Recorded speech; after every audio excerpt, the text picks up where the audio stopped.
Local file inclusion vulnerabilities. These exploits or vulnerabilities allow you to read any file that is within the same server. So even if the file exists outside the var www, you'll be able to read it and read info with it.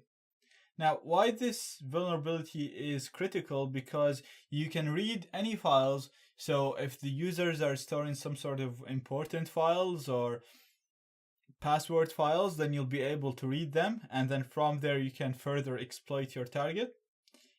Also, if there is a number of websites on the same server and you manage to find this on a website that you're not targeting, then you might be able to access files related to the website that you're targeting and then further exploit your website from there. So let's have a look on this. And we'll also, the way we're going to be exploiting this vulnerability is through the URL. So usually in our code execution example, we were writing the code in here. Now, sometimes you might find the code vulnerability in the URL. So it will be something like cmd, and then you put the command, or for example, in this case, it would be IP equals to the IP, for example, 10.20.14.203, and then you put the sign, and then you put your PWD after it, for example. So, because our example was just in the text box. Same is going to happen here in our file inclusion vulnerability. So we can see that when you're in here in this URL, it's saying that this file is going to take a page and it's loading something called include.php. So it looks like it's actually loading another page, like this current page is loading another page called include.php. So again, you'd be browsing the web server and trying to get a feel of it, and you see something like this, or you see something called IP equals the IP, and then you know that there's a ping, for example, for the previous video. So for this, that we know that our target is trying to open a file, and the file is called include.php. Let's see if there is actually a file called include.php. So I'm just going to remove everything here and try to access include.php directly. And as we can see, we actually do have a file called include.php. It's not running properly, but it exists and it's in the same working directory. So let's try and see if we can read a file that is stored in the computer. And we're going to use a file called etc password.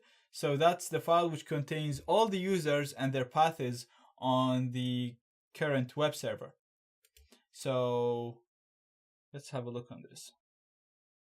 So etc, this file contains all the users for the current operating system. So if I just go on my Kali right here, and if I run it here, if I just do cat etc password, you'll see all the users that I have on the current computer and their default path on the current operating system.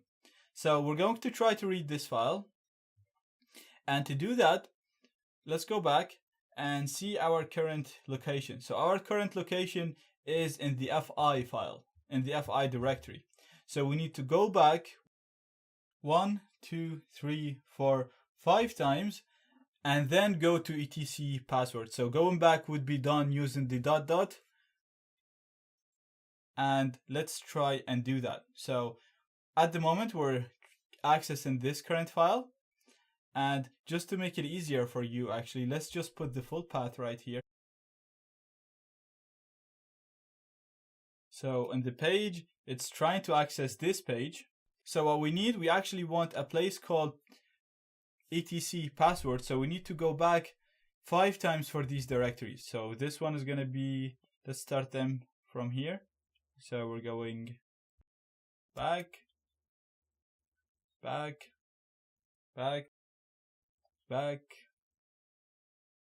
and back. And then we're going to go to etc password.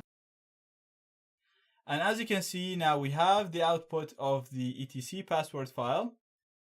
We can copy that and store it here, and then you'll be able to read it and just get more information about the websites that you're targeting right now. Again, you can use this to try to access different files, sensitive files, or files of other websites on the same server.